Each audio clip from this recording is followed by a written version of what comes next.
What up, friends? We live in one of those, and today we're going to be reviewing Information Society's newest album, ODDfellows. This is the 8th album by new wave and synthpop veterans Information Society. They've always been a pretty underrated group of the 80s electronic scene in my opinion. Despite their single What's on Your Mind becoming a pretty big hit, none of their other songs ever really reached that height. I think the band separated themselves from a lot of their contemporaries at the time with the amount of variety that they had. Their willingness to incorporate elements from other genres like guitars and brass really made their sound expand in ways that you didn't get with a lot of new wave artists. The band since then has went in a much more traditionally electronic direction, but they do keep up their fun attitude and whimsical style on this new project as well. After a quirky and sample-filled intro that weirdly reminds me of the Sonic Mania soundtrack for some reason, the first real song, Would You Like Me If I Played Guitar, is quite the banger.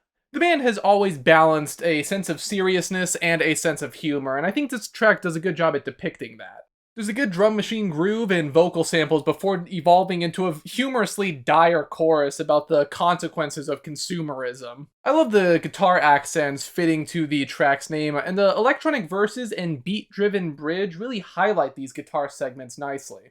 I will say though that the vocals are a bit low in the mix for my liking, and it's not only present on this song too. The next track, World Enough, is also really good, and I love the main synth line on this one. It's such a catching and ethereal tone, and the way it transitions into the main vocals and beat is pretty fantastic. The vocals in general have a pretty cool tone, and the synth passages in the verses are simple yet chilling. We have a lovesick anthem here about trying to avoid getting back together with an ex, and the dance beat on this one strangely fits the anxiety of this situation. The chorus is super catchy, and that great synth tone that I mentioned earlier finds itself weaving in and out of this track as it progresses, which is just super awesome to see. Room 1904 is a more traditional synth pop song with very bombastic riffs and synth strings forming the backdrop. The verses are pretty elegant, focusing on the guitar and the piano. However, I think the vocals feel a little lifeless compared to some of the other tracks on here. It's not too bad since I do think the instrumental largely picks up the slack from this.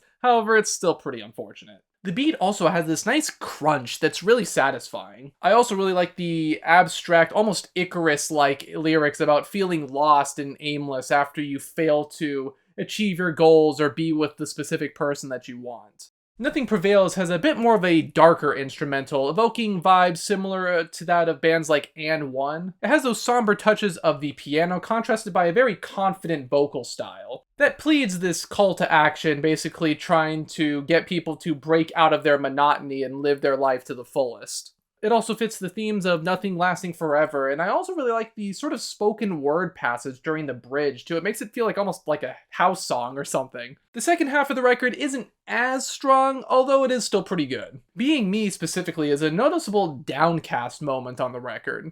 It has a dark and almost industrial sounding beat. I really like how it stands out in the track list, and the more serious vocals in this one are also a pretty nice touch. The vocal cadence on the And It Was You in Different Worlds line is also really good. I also love this sort of sheet metal aesthetic on the guitar and synths, really honing in on the sort of sense of isolation and loneliness. However, I think the biggest problem that this song has is that it doesn't change anything up as the track progresses. It largely just stays in one place and ends up feeling kind of monotonous by the end, unfortunately. Bennington is a pretty good and lush track, coming in with these bombastic drums right out of the gate.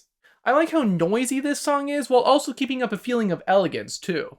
That softer chorus especially is a nice moment of clarity in comparison to the verses, keeping the track's progression flowing nicely. The lyrics are fairly simple, yet effective, and they let the instrumental do most of the talking, which I appreciate. The track just has that desperate feeling about not being able to see your lover again other than in your dreams. Down in Flames is probably my favorite song on the album overall. The groove on this one is just so much fun with those harsh synths and quirky chimes. The beat is slick and the bass line has that funky energy to keep things moving.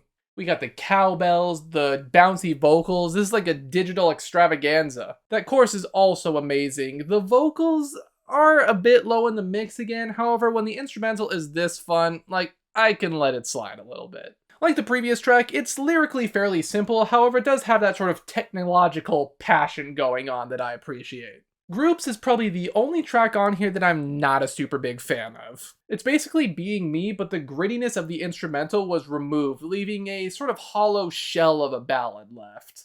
The chorus has some impact, however, it largely stays in one place and doesn't do much that's interesting, and this is especially a problem because it has double the runtime of Being Me.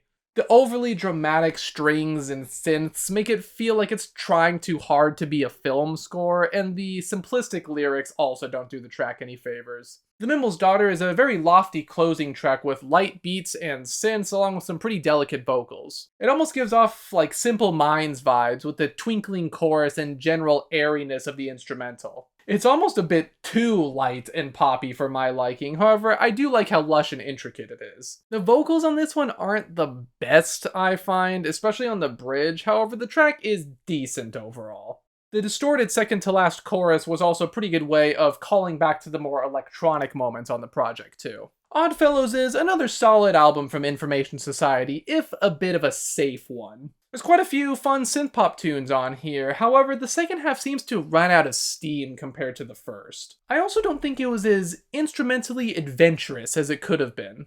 Previous albums that they've released, like Hack, for instance, have incorporated elements that we don't see as much in the electronic music scene, like the saxophone, so I wish they could have done something like that here as well. However, I will say that it is surprising to see a band that's been around as long as they have stay relatively up to date in terms of sound, so kudos to them at the end of the day. Overall, I'm feeling a decent 7 on this new Information Society album. Of course, you do have to talk about album covers on this show, and if you know me, you know that I'm a big fan of this album cover. It's very Peter Saville, New Order, minimalist, and I love that shit.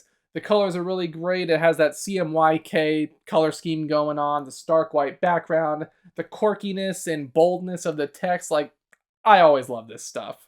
Of course, those are just my thoughts on this new Information Society album. What do you guys think? Is this just another solid album in their discography, or were you hoping for something a little bit more? Let me know. Be sure to like, comment, and subscribe. Ring the bell if you too can be an odd fellow. And until the next one, farewell.